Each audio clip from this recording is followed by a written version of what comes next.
The illiterate of the 21st century are not going to be the people who cannot read or write. They are going to be the people who can now learn, unlearn, and relearn.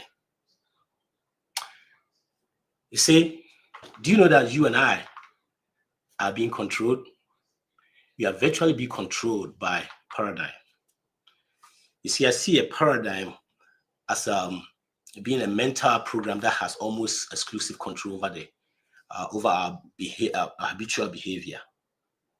And I want you to think of this. Almost all of our behavior is habitual. Welcome to Paradigm Shift. My name is Patrick Berfi.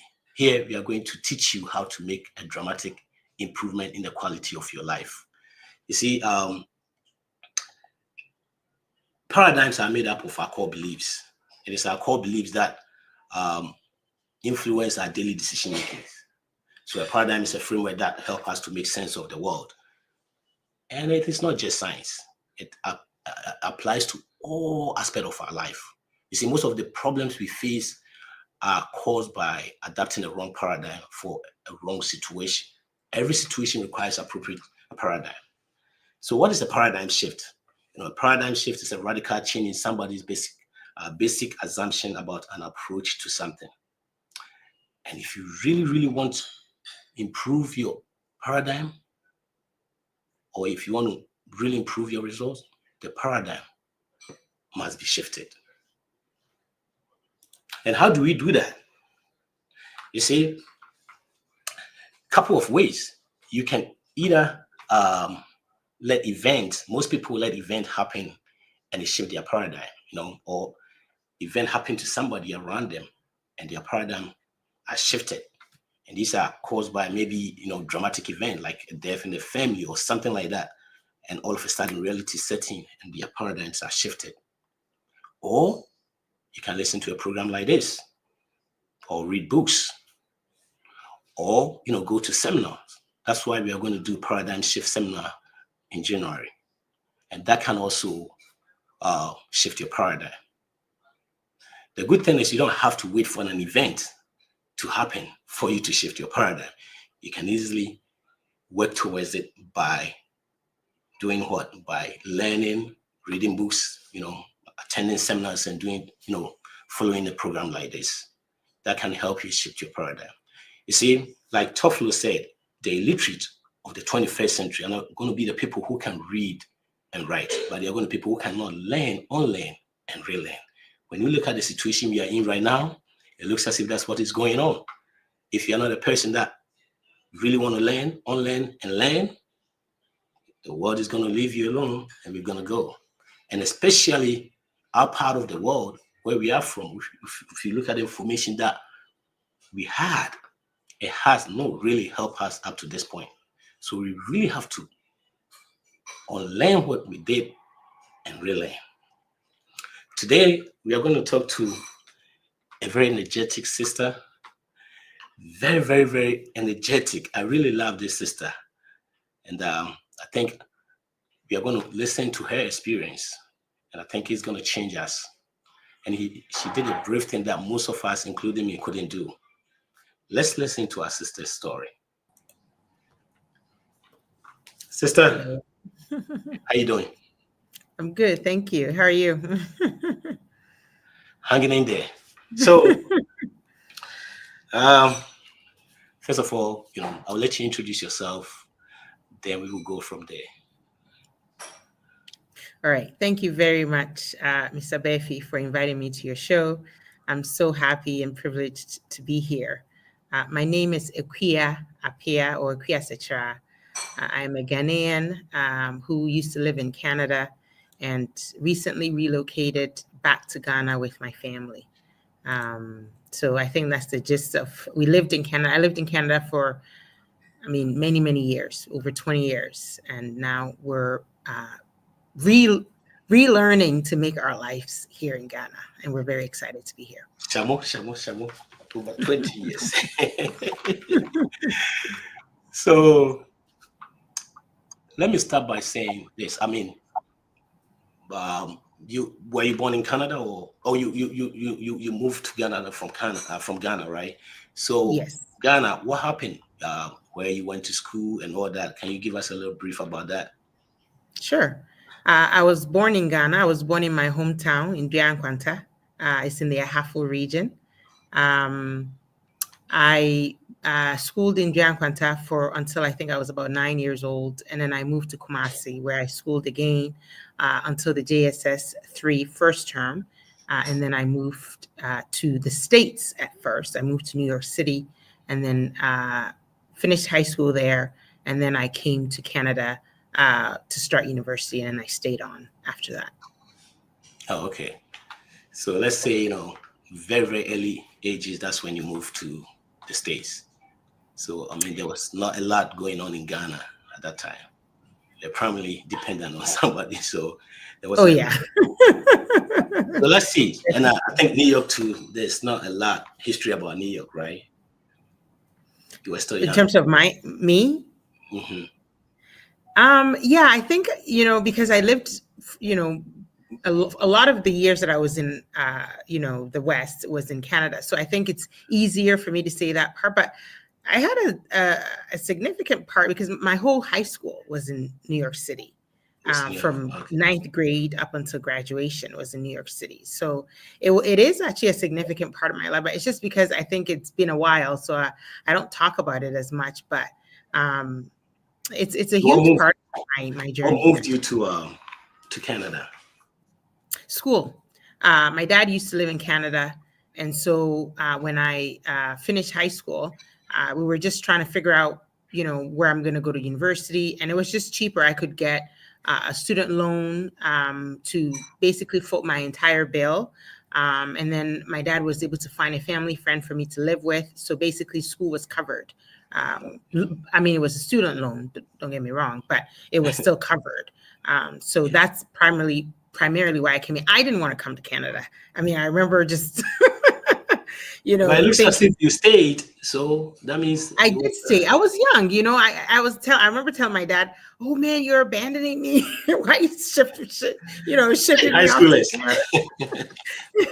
Florida?" But it ended up being a great experience. I stayed, and the rest is history. Yeah, I never went back to the States after that. So let's say now we're gonna start everything from Canada. So now back in school in Canada, like starting school. Can you tell us what really happened in Canada all the way till maybe I'm gonna interrupt you a little bit, but all the way till uh, the brief thing you just did.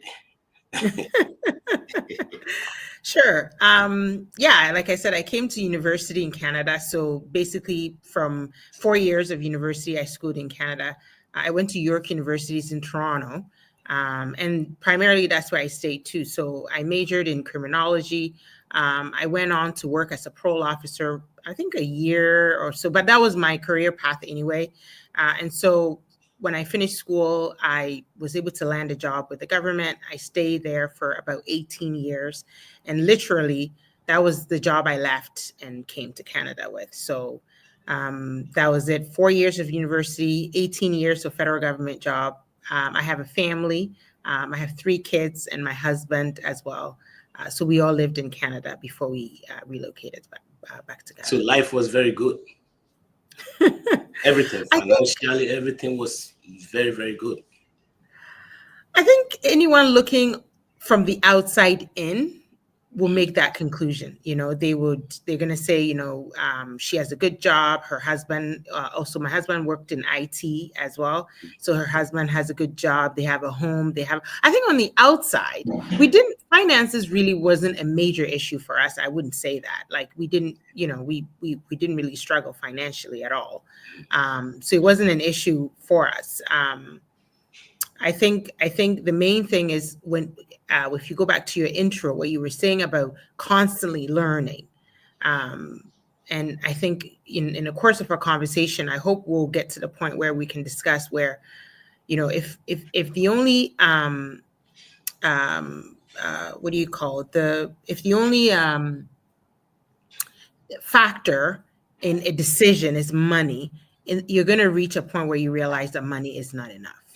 Not enough. Not enough. You said it. Yeah. So what, like I was saying, what it is we're in a situation where we have to unlearn, relearn. So at what point, let's say what actually made you decide to go back home? Wow. Because I've been trying for a while.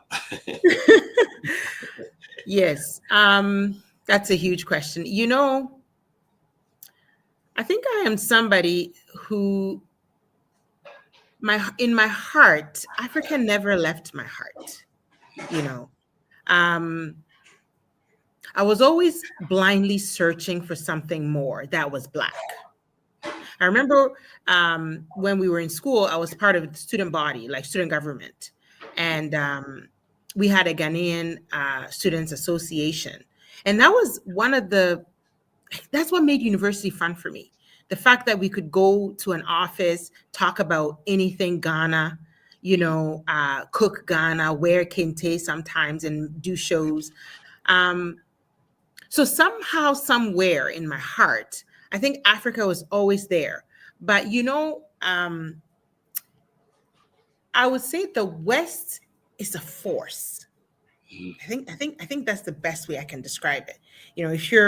If you're in Africa and you've never traveled to the West, you may not understand what I'm saying. But if you live there, you may relate. It is a force that it can almost engulf you, where I remember one of the most profound things I saw when I was living in America was, in America, you have to assimilate. Is it like a trap? There's one Can you say a identity, trap? and that's American. Can you say it's like a trap? The West is like a trap. It's like a force, meaning like you can't, like when we're going to the West, we're going as, proud Africans or proud whomever. But when we get there, there's a bigger force that we never knew. There's a force that's working to keep us in a particular state there. So your Africanness is not welcome there. And you can't know this until you go there. So, Yeah. to have a love for Africa, like you were saying so clearly in the beginning, you have to be somebody who is constantly searching for information about Africa, because the media, the movies, the TV shows, the schools, there's Africa there's no Africa anywhere. That's what I mean. It's like a force, it pulls you into them. And If even where there's yes, I think the even intention where is there's for us to Africa, come it's in. negative, right? It's Where there's always negative. Africa, yeah. Yes. And I think it's intended to make us come and forget where we came from. So the moment you come to America, your values, you're supposed to idealize America. When you're in Canada, everything Canadian is what is, prized. So eventually you kind of let go of Africa, unless you're constantly searching for information. So even though I loved Africa, it was a real push for me that's why it's taking me almost 27, 28 years to really return, even though I loved Africa. Because you don't, it's almost like you are doing this work by yourself. Nobody's talking about anything good in Africa. So you have to push and go find something that's positive about Africa. I remember in 2020 during the lockdown, Guatemala was one of the best things that happened, I think, during the lockdown. He was going everywhere talking about positive things in Africa. And I don't know if anybody was doing that at the time. Maybe they were. I'm sure Mr. Obin's shows were there, but we didn't know, it wasn't as popular.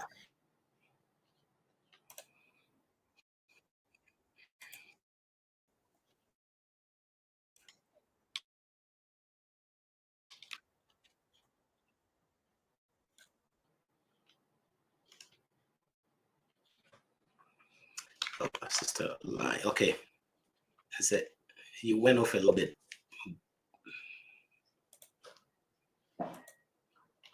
Forgive us, guys.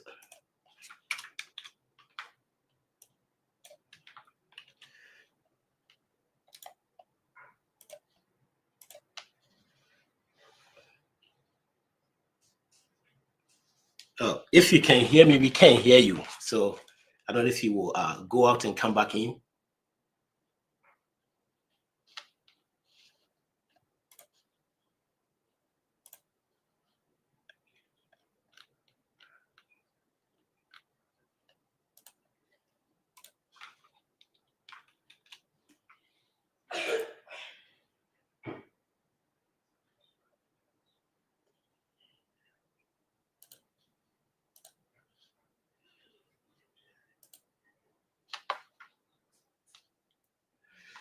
Wow.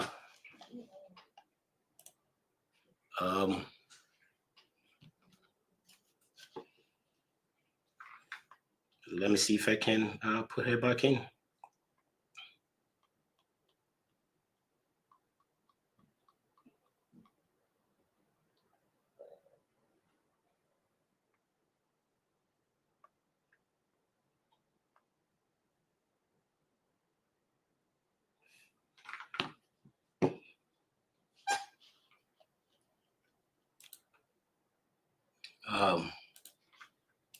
Forgive me, guys. I think she's coming back. Ooh.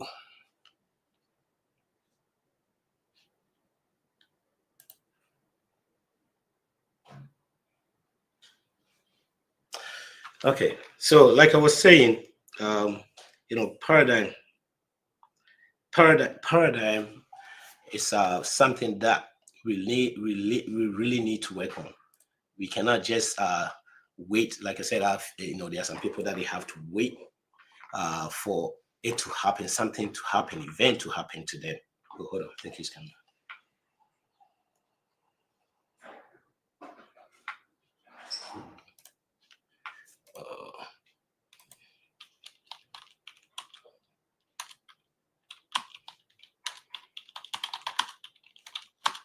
Okay. Oh, okay. It went out. It just went out. The forces are getting on to you. Sorry about that. Okay, no I'm problem. telling you. So, as you were saying, you said it was a force that even though you needed, you said, okay, you were at Wadimaya. Yeah. Right? So I think I remember in 2020, remember, I'm always searching somehow, but the force is greater than you, right? It pulls you in, and it's meant for you to forget Africa. That's just how I will, describe it. And that's why a lot of times we go there with the intention of, oh, I'm going to look for a little bit of money, a little bit of this, and we end up staying for 20, 30, 40 years because it's a force. So when you have these glimpses of hope, like, what am I talking about positive things in Africa? I remember we used to just, any show he, puts on YouTube, we would just like eat it up because we're like, wow, somebody's actually having the guts to do this, and then I think I remember the first book I read, which was Conscious Opening. I'll probably say the autobiography of Malcolm X. And following from that, I started reading Nkrumah. I remember reading Nkrumah years ago. I never knew he wrote so much, so much. I would recommend all Africans to go look for his books. And he was talking about neo-colonialism back when, in the 60s, when nobody even understood, I think, what he was talking about. So things like this started to wake me up a little bit and to say, wait, I don't have to forget about Africa totally, because living here, I'm not really free. So if there's a way for me to even consider Africa, why wouldn't I? And even at that point, I still didn't have the boldness. The reason so when did that happen? When did the shift? When did the shift happen? Exactly. So imagine I'm exposing myself to this information gradually over years, right? Every time I get a chance to read something related to, Blackness, I kind of gravitate towards that. So in 2023, I was driving to work. I had an hour and a half to 2 hour drive to work. And I would normally listen to autobiographies, audiobooks and stuff, and then YouTube and things like that. And so I stumbled upon DJ Nyami's interview with Mr. Obendako. Even though I didn't really expect it to be anything, I clicked on it. And frankly speaking, everything came together in that moment. I was ready to hear what Mr. Obin was talking about at that time in 20, because by then I had children.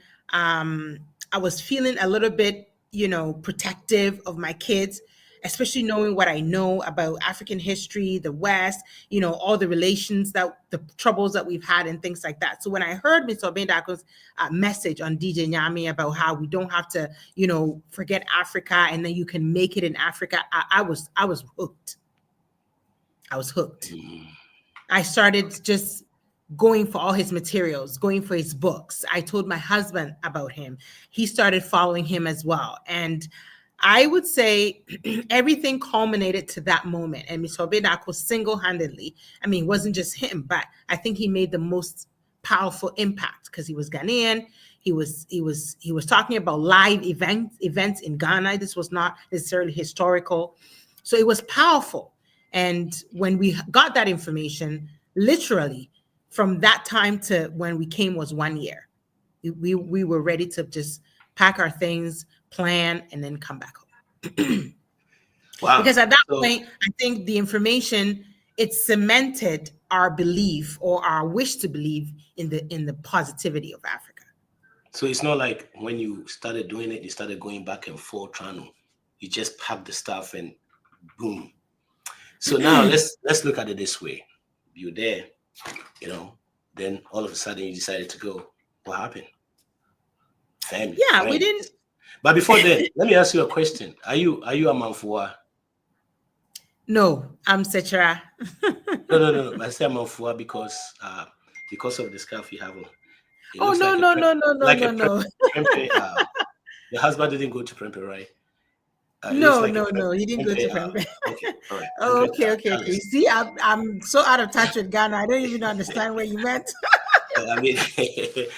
Okay. So what happened? Families. You just want to go. You know how you try to go. People will be. I remember I was talking to Yao. Yao was in England. Wanted to come back. Yes, I know Yao. The family was, don't even try. Don't even try coming. I know at this point, you've been here a while and all that, so you can just get up and go. But people will still say something to you. So what happened? Yes, I think the idea or the move to decide I'm gonna leave anybody who does this is somebody who's mentally and emotionally strong. You're not gonna do something like moving back to Africa from the States if you're not mentally strong, meaning you believe in something. So the naysayers can talk, they can have their way. I don't think, maybe aside from my father, he's still scared, somewhat, but he understands it. He sees it. He just doesn't, he knows maybe, I don't have the boldness. I remember one time he was telling my husband and I that, okay, you know what? I'm gonna give my blessing to you guys in a way reluctantly. Maybe what I wasn't able to do in Ghana, you guys can do it. So there's this apprehension, there's this fear. Not that we don't think it can be done. It's just there's a lot of fear because, like I said, the force is really great. It's greater than us. If we understood the things that are working to keep us in a particular position, both in abroad and also back here, I think we'll work harder to sort of learn harder and fight harder to reclaim Africa. So there was no support necessarily for us. Nobody was rooting for us to come to Ghana, but we had so much information and so much confidence, about coming back home that we didn't necessarily need a ton of people to support us. Yeah, they didn't have a vote, and we didn't have to do the back and forth because we knew this is what we want to stay. Mm-hmm. So and none of your friends even told you anything. Like none of your friends were like, "Why are you going?" Nobody said that. Nobody supported us. Like, No, I'm saying, they say, "Why are you going? Why can't you?" No, nobody said that.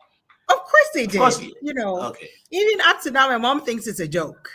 She thinks, Give them some time. They're going to go back. You're gonna go back. My friends were literally scared for me. Okay. They were So scared when for you, me. okay, Yeah. did they say anything? Did they say anything? Did they trying to Like, I discourage had a you? friend beg me, like, For what? literally the words she used was, Akuya, please, I beg you, don't throw your life away. Throw your life away. Yes. They Going back to feel where you or were they born? felt. Pardon? Going back to where you were born. Yes. Yes. Wow. Yes. You're And your throwing friend your is life away African? because there's nothing good in Africa, remember? Yes. So now so you decided to go. So did you have business? Do you have anything set up already before you moved, or So I would say we used about 6 months to plan our move. just And 6 months? 6 months, yes. Wow. So when we decided we want to come, the first thing we did was my husband came down. We had a house we were building. It wasn't completed. So he came and he decided to change the plan, make it a simple building where he can fully complete it so that we can come and stay. So he came here, he stayed for 2 months and he was able to complete the building. And then when he came back, we used another, I think, about 3 to 4 months to fully plan, the travel. We knew we put on paper what we wanted to do in terms of business. So when we came down, we were free to come down and explore. Now that we have a place to lay our head, so we used another 3 to 4 months. I think about 4 months after he came back, selling our house, kind of rejigging, like the job situation and things like that. I can't just leave right away. And, I need time to give them notice. We had to plan the travel. Like I think we had like 16 luggages or something, or 20, Yeah. like it was ridiculous. Because The usually things what for the people will do kids. that, they start doing their trip like maybe 2-3 years, going back and forth, trying to put things. But you just I within know six we months. were ready. Yeah. We were Wow. ready. Like my husband, one of the things that cemented this for us was, a lot of people go to the West, they said because of their children, right? They want a better education for their children and all that. We wanted to come home because of our children as well. We wanted to establish something. People always talk about generational wealth and how, Africans, we don't leave any generational wealth for our kids. Well, one of the goals we have being here on the continent is to break that cycle. How can we build something right now that our children can inherit? I remember when I finished university, one of the worst experience I had was writing resumes, like writing exams. These government jobs, you have to go write exams and things like that. It was brutal going for interviews, and things like that. Well, why should I go through that and have my children go through the same thing? If we can build something here and sustain it and have them inherit it, isn't that better than them going to beg for a job? Like every generation, everybody's begging for work. Really? We need to stop that trend. So that was like it's everything. It was spiritual. It was everything. We had a goal. It was bigger than us. And we were ready to kind of take on that mantle and go for it, And that's what we're doing right now. We're trying to build a business, so it's sort of businesses, let me put it that way, we're putting everything in it. And the biggest drive is that our children will not need to go back for jobs somewhere. Okay. They can inherit this and build from there. You going back home, you were doing the opposite of what everyone was trying to do. Even people that live in Ghana that rich, bringing your children here for school. Now you doing that because you want to build them up over there. So that's opposite. It's the opposite. Okay, so that I cancel that. What about healthcare and all that? Were you thinking about that? Yes, of course. Okay. I think it's a myth to believe that there isn't good care and good healthcare in Ghana. In Canada, we have a free healthcare system, supposedly. It's free. It is free practically, but it's actually tiered.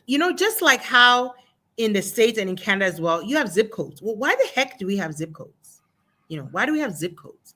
when you go to school, you can't go to school. I remember I used to go to school, people that lived in New York, maybe they know my high school is called Lafayette. And there's another school in Brooklyn close to me that was called Lincoln High. And Lincoln High had a pool. And Lafayette didn't have a pool. So I wanted to go to Lincoln High so that I can learn how to swim. Well, guess what? I couldn't go to Lincoln High because of my postal code, like my zip code. So the healthcare system in Canada, let me put it this way. Your zip code,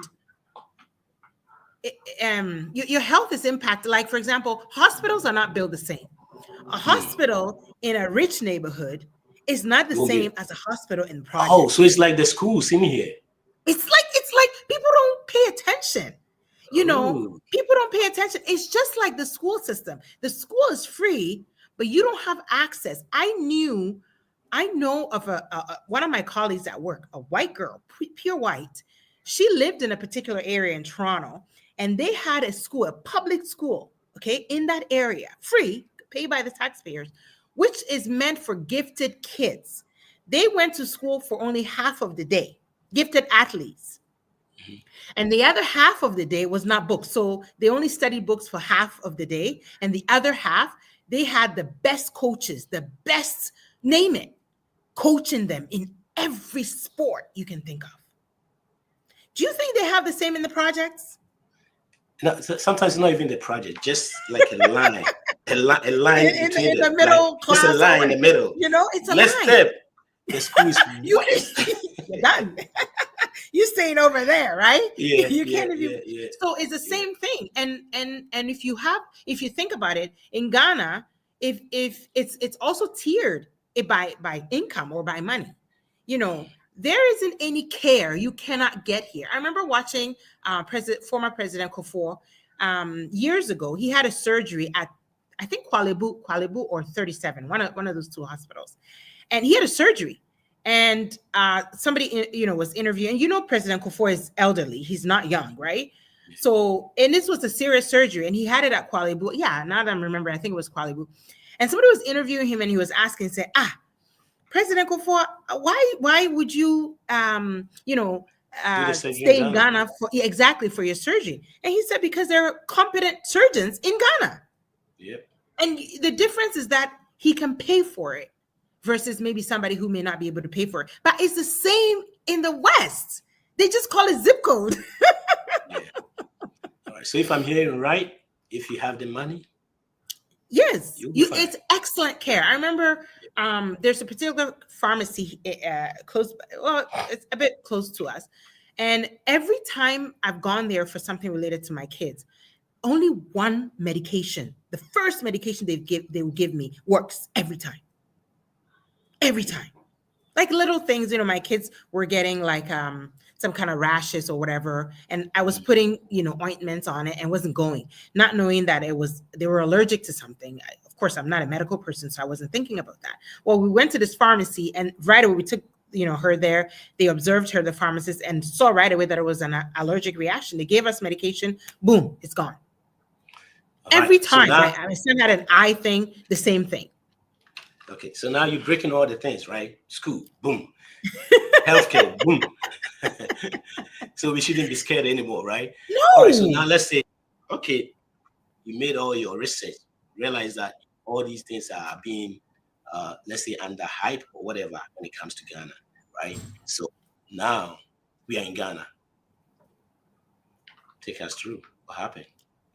When we came, when we came to Ghana, the excitement, remember, this has been our dream. We've been planning it 6 months into it. We used to, before we even started planning it mid-May, we used to talk about it. That 2020 time when we were watching all the Maya, my husband and I would talk about it. It would be nice to be home and just make an impact and just be with our people and whatnot. So I think when we first came and being in our own home when we came, we knew that there was no mortgage on this house. I wouldn't even have cared if it was like a 1-bedroom. So long as it's ours and we didn't have a mortgage, I think we would have been so happy. So we were just overjoyed the first few months. I mean, I remember just taking walks, in the neighborhood just to feel like the air, like I'm in Africa. Oh my God, I made it. I made it back and I'm not 60 something years old.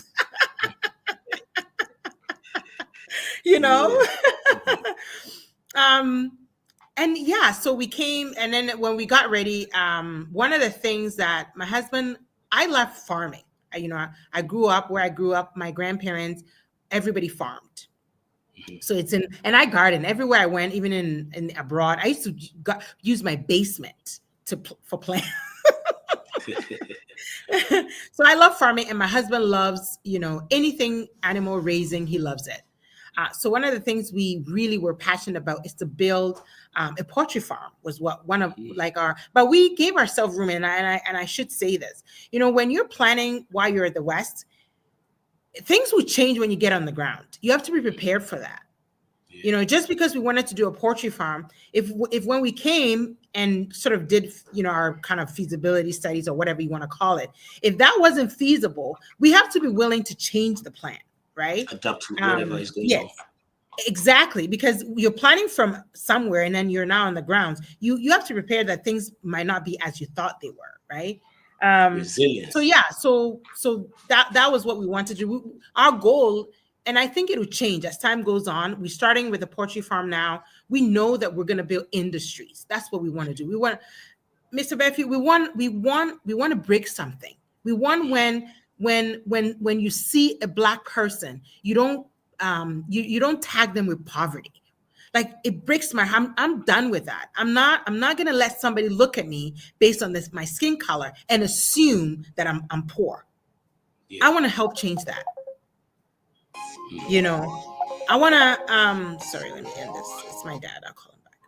I want to help change that. I'm done with that. It's not true. We're not poor. Mr. Obedako always says that, and he's right. We're not poor. All the gold is mined here. The timber comes from here. The cocoa, lots of food. I mean, did you know that we're also one of the biggest producers of sweet potato?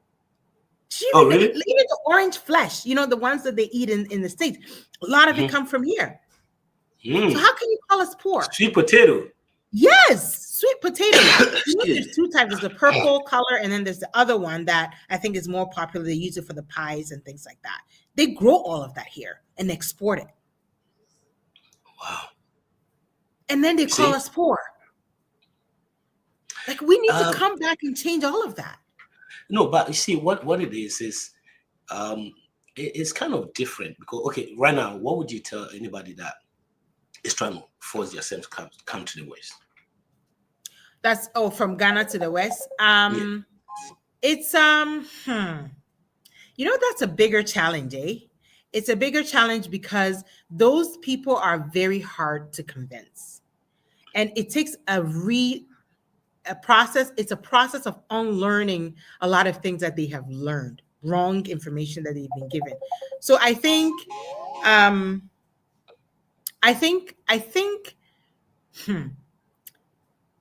you may have to let them go and experience it for themselves. It's very difficult to change their minds. On that note, can you say if somebody is in Ghana right now and they say there are no jobs, can you say the person is right? That there are no jobs in Ghana? Mm-hmm. I have come to learn that the Ghana economy is not the same as the economies in the West. So the economies in the why are we learning all that? Why aren't we? Why are we learning the way the West do their stuff, the way the West economy is? Why are we, if it's not the same, why are we doing that? Because Mr. Murphy, is taught in our schools. Our school systems, in my opinion, should be quashed. It has very little relevance to actually impacting. Yes, because it's predicated on the Western system. And so that's what I'm saying. If somebody is bent on going, it's very difficult to change their minds. Like, in a span of one conversation, you can't. All right. So let me say this: if somebody is trying to go, they come for you for advice, and you said, sister, there are no jobs. I want to leave. What would you tell them? I will tell them that the best way to change their financial situation in Ghana is not to look for a job, but to start a small business. And I will sort of encourage them to give it a try. You don't believe in Ghana. You don't think there are any jobs in Ghana. Why don't you try start a small business and see? rather than looking for a job, How start did a they do business. this? How did they do the business with no capital? Because most Right. of us came here, we wanted the capital to go back, and 20 years we are still here. So how do you tell them, like, hey, I don't have any capital, my background, nobody, I'm not from money. So you telling me go do a business, a small business. How do I start? Again, all the information is from the West, so you don't actually see the realities on the ground. Do you know Africa is probably the last place where it's the most easiest to do a business? If I wanted to open a business right now in anywhere in the West, do you think I can put something on my head and go on the street and go sell it? No, the police is gonna deal But with you you. can do that in Africa. You think I can set up a table anywhere on the street corner without a permit and sell anything I want in the West? No. I can't do that, but you can do that in Ghana. You can do that in most places in Africa. You with 100 cities, you can start a business. The schools that my kids go to, there's a lady, I buy fruits from her, so I know her. Her two kids go to the same school. You know what she sells? And her kids go to the same school as my kids. She sells fruits, just fruits, pineapples, banana, pawpaw, name it. And it's not a lot. So she has a table set up, and she, one of those kind of a step kind of thing. She arranges it very nicely. And literally, she has a little bit of maybe 2 bowls of potatoes. And she makes enough from this just table to send her kids to a decent school. So you can't give me the excuse. I can accept if we don't have the information. But the excuse that I can't start a business in the West, I can understand. But even in the West now with the internet, things are changing, right? If you're really serious about doing something online, with little money, you might be able to just a lot of hard work and stuff like that. But in Africa, we have it's actually, I wrote it somewhere, and I don't know, maybe one of these days I might put it in a book or whatever. Our governments really need to pay attention to this. It's one of our unique niche for improving our situation in Africa. The fact that anybody can start a business. Anybody. Yeah. You can put it on your head. You can go to under the tree. You can put your table under the tree. With 100 cities, you can just sell Kobe, just Kobe alone to start. You don't need anything fancy to start a business in Africa. There's nowhere in the world that you can do that. Nowhere. And yet, we've been taught to go to school and to go beg for jobs. All right. So let's go back to when. So you said it started like a poultry farming, right? We're building it right now as we speak. Okay. So yeah. Okay. So that's the only. That's the first thing you started, or you're doing something else? That's the first thing we're embarking on. So, like I said to you, we're planning to build industries here. Help, because that's the solution. That's the solution. So let's see again. Yeah. What I've also seen is, like you said, this lady selling fruits, doing very well, but sometimes they still come to you and say, hey, Ghana is not good. I just want to go. What do you tell them? Because I see sometimes even those that are doing well, they still think they still have to leave. Bruh, is the misinformation, is the force that I talked about earlier. In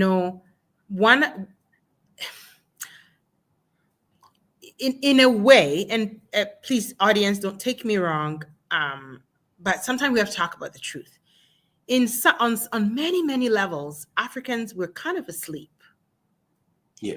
And I'm talking about Africans on the ground. I'm talking about Africans in leadership positions. The reason why I'm saying this is, in the West, they are nonstop working on their citizens to get their mind, working on the immigrants to get their minds. They're going to tell you America is the greatest country of all times. And you believe it because they're going to drill it in you so much that you're going to believe it to the point where, yes, and yet go to right? White House. I live about 30 minutes from 25 minutes from White House, and you see homeless right in front of White House. But do you think the average African knows that?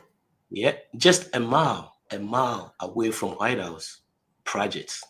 You see, a mile. Yeah, And yeah. they're not Let me see. talking It's about even less than White House 20. Yeah, just like a mile. Look at that.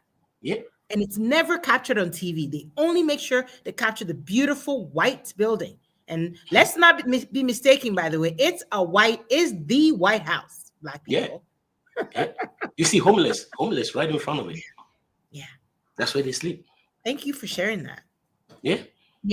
But this is the programming I'm talking about. So Africans, like, our minds have not gone to the fact that we also have to equally train our citizens up to believe in the best. We're doing zero work. I know people would challenge me because, governments are always having their program, but we're doing zero work to the extent that the I mean, programs in the West. they can challenge you all they can, but it's not like it is that people say. No. I mean, yeah. I mean, people got their own opinions. That's fine, but you've been there, and it's not like the way people make it like right after when you hit like the ground, money is on the floor. Just It's on the floor. You can pick it up. Yes, you have to work very, very hard for it, and even and as a Black person, yes, you also remember, Brad, if you're working against the grain as a Black person in the West, like everything is extra hard for you as a Black person because you were not meant to come there to take over.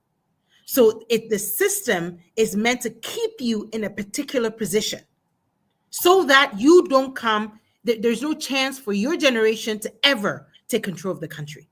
We have not paid attention to that. If we knew that or even started to pay attention, we will not take our children and ourselves into these places. We would rather help build Africa because this is the only place we can inherit. Yeah, because what it is when we talk of just, you having just money for yourself and just your family, yeah, I think here is fine for you. But if you really, really want to change life, you want to serve your nation, I call us being selfish because all we're trying to do is just get something for ourselves and our family. That's it. But that's because of the information we had. Yeah, but I think some of us are still getting the information and we are still not doing anything. We are still not doing anything. And I think we can do way, way better than that. Yeah, if you see the knowledge some of us have acquired from here, and we can put all these forces together, yes, we can do something. Yes. Wow. So we're still back to somebody coming to you saying, "Hey, I want to go." That person is doing well business. Why? I think sometimes it's just mismanagement of finance. I mean, they don't really take care of their finance as well. Oh yes. I agree 100%. My husband and I, we always had a budget. We stick to it. It's changed our lives. I know you're a Dave guy, right? Dave Ramsey, all the way. The best snowball. That's my boy. That's my boy. Look, there was a time. It works. There was a time. This guy, a young guy, about 18-year-old, I think 19 or getting to 20, called one of Mr. Oben's show, and he said he had a question. He said I think he was supposed to go to college a year before, but he couldn't because there was no money home. But he's very bright. So the mom, after a year, was like, "Hey, I don't want you to be sitting home. I will make sure you go." But realizing the guy was like, "If I go, I think my family will not even have anything to eat." So he was calling to see what, he should do. And we're like, I said, the mom is a watch seller. It's okay. Start working with your mom. That's what Mr. Obin said. I remember that show. Yes. Yeah. Yes. yes. Where he told him to go do, like, support the mom, go into the Yeah. business, start working there. Yeah. Just 3 weeks, the guy called back and was like, I have 5,000. I don't think I'm going to even 3 go to weeks. school again. 3 weeks. Why? You He said see, he's not going to school again. Why? Because now he's helping the mom, and yes, now to build he's the getting all business. deliveries every yes. Oh And my for God. the estimate, To he's take going to it to make the 10,000 next a month. level. And he said, "What? Look at how people were insulting him. They were throwing They insult will, at him though. in the beginning. The same thing happened Yeah. to Yao too. Yao Yes. came from England selling ice kinky. They were just throwing insult. But look, those that were throwing insult now come to, hey, boss, can you beat me on BS? You see? I mean,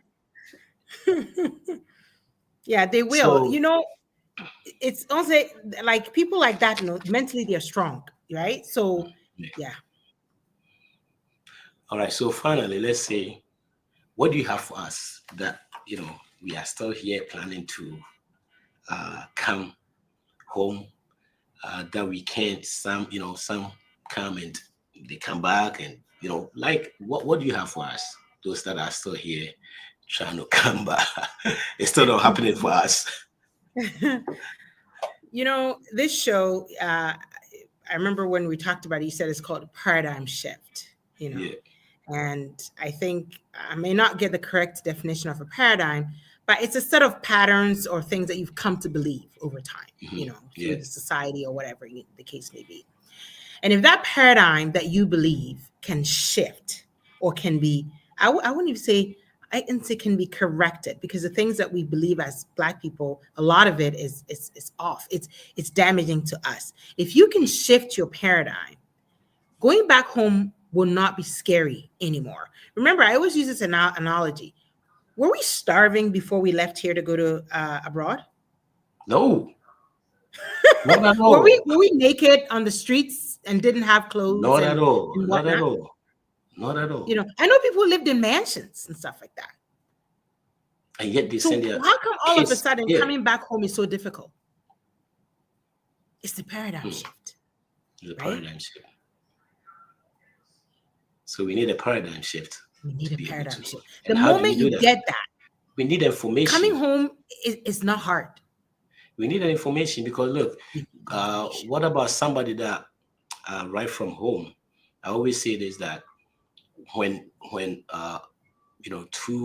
let's say two siblings home and somebody coming to look for their father, maybe the father is owing the person. The father will be like, hey, tell them I'm not there.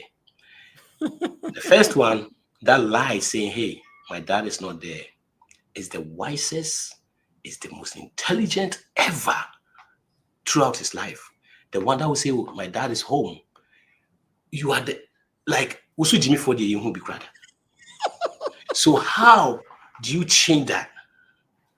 So it's like stealing is, you are smart when you steal. You see, you are smart when you are not doing things right, straight. Mm-hmm. So right from home, we've been taught how Yes. to lie. Yes. Then we go to school. And it's damaging to the brain, eh? Yes. They teach us, very damaging. the stuff, they say all the things that we are being taught. It's just school. It's demeaning our own country and putting the West atop. Right? Yes. Why are we learning about European stuff in Africa? Yeah, the same thing happening at our churches and all that. So how do we change that? Because what it is you go to business school, go do a business plan, do this, go get venture capital and all that. I mean, who's going to get you loan in Ghana? Even if you get loan in Ghana, it's about 30%. The person you are learning from, yes, they get a loan here for business, 1%, 2%, 3%. So it's not the same. At all. You see? And I think loan doesn't work here in Africa or Ghana. I think not being here, I understand, and now that we're trying to get into business ourselves too, we've been dealing with business people and things like that. And when Mr. Obedaku says loan doesn't work the same way, it's true. I know I know of people whose businesses collapsed because of loans. Mm-hmm. They were doing fine when they got the interest. Yes, 30%. Yes. How do you? Can't. I mean, how are you going to pay 30% interest? Can't. You see? You can't. So it's a different thing that we have to come to realization that that what we've been learning is not working up to this point. It's not. So We have to change it. So wrong off. It's just everything. As Black people, I don't know, maybe that's why God made us mentally and physically superior or tough, because when we are in the West, we're not taught about ourselves, and even in our own country, we're not taught about this. Mr. Buffy, did you know? I just found this out. Did you know that in I think it's Botswana. I could be wrong, or not Zimbabwe, maybe Botswana. I think it's Botswana. I learned this from Wadamaya. He did a show recently with a billionaire, like massive. Did you know that from primary school, okay, P1 up to university is paid for in Botswana?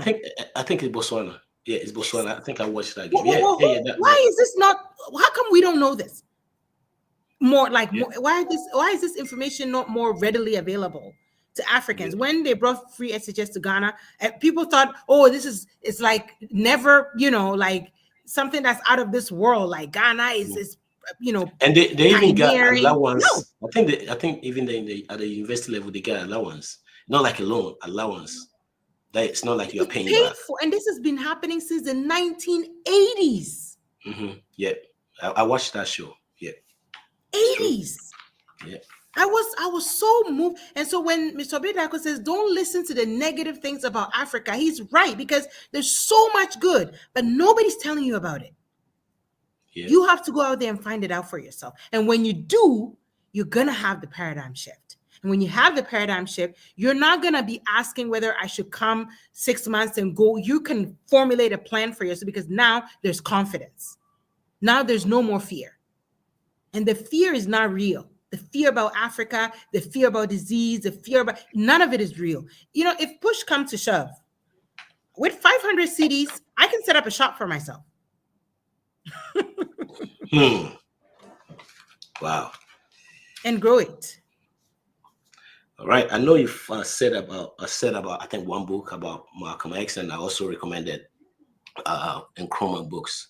One more book would you recommend that everyone should read that can easily change their paradigm also? I think it's by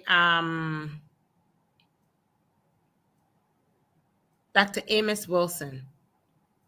Either Dr. Amos Wilson or Dr. John Henry Clark. It's called the I forget the name of the title. Clark got so many books. I have so many books. When I think when we were coming, I spent thousands of dollars on books, just even for my kids. The Falsification of the African Consciousness. It's either by Dr. John Henry Clark or by Dr. Amos Wilson. One of those. I actually have it here somewhere. All right, folks. The falsification of what? African consciousness. Consciousness. Okay. Yes. This is what we're talking about. When you read that book, it'll make it so clear that everything they've been telling you about Africa is not true. Yeah. Yes. Yeah. Yeah. Great book. And those two people I mentioned, go and look for their materials. It will change your life. Yeah, it looks as if our time is fast spent, and what it is our brother Charles Boateng. He said, now this program's turning to English. Speak to him, please. So I promise Charles that we are going to do part 2, and it's going to be 3. So, Madam Equiapia, we will have to bring you back again. No problem. Until that note, make sure you save wisely, spend intentionally, and be generous. And anytime you're going back home, don't say, I'm going to go help them. Say, I'm going to go serve my country. Yes. If you have that intention of going help, you are coming back. But if you have intention of going to serve, even if it's tough, you will stay in. Like our sister is hanging in there. And I know, like he's saying, I know by the time we come back next time, maybe years to come, all the companies, the plans will be going, we will be seeing those things. So this program, like I said, 2 ways that you can change your paradigm. Either you wait for an event, but the good thing is you don't have to do that. You can easily start reading books, listening to a program like this, or going to a seminar. Like I said, that's why we are going to do Paradigm Shift Seminar in January. So to be able to be part of this, you can subscribe to the Patrick Murphy YouTube channel. And we have so many people we've talked to, their experience. And, it's going to be nice for you to not wait for something to happen before you shift your paradigm, but you can do the reading yourself, or, listen to people's experience like our sister was telling us. Until that note, I will say it again. Make sure you spend wisely, save intentionally, and be generous. My name is Patrick Murphy, Paradigm Shift. See you guys later.